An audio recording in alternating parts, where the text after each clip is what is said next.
The Word of God is alive and powerful, sharper than any two-edged sword, piercing even to the dividing asunder of the soul and spirit, and of the joints and the marrow, and is a critic of the thoughts and intents of the heart. All Scripture is God-breathed, and is profitable for doctrine, for reproof, for correction, for instruction in righteousness, that the man of God might be mature, thoroughly furnished unto all good works.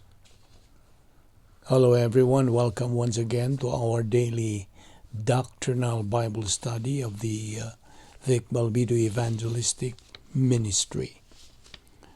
Today's topic we are going to take up is entitled The Royal Family. What is the royal family?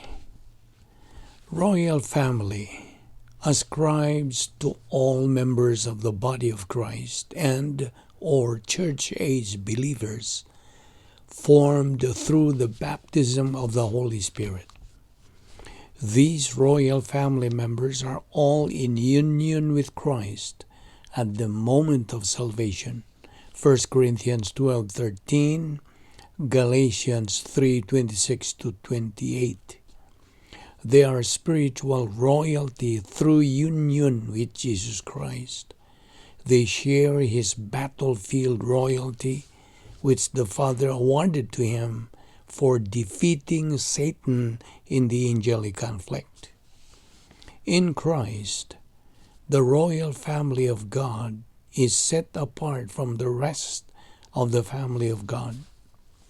Church-age believers, meaning members of the royal family of God, are given a higher position than are the believers of all other dispensations. These unequal appointments are perfectly fair. God is perfect justice. When the royal family of God is completely formed, it will be physically resurrected. All its members will receive resurrection bodies like Christ's. This event marks the end of the church age and is often called the rapture.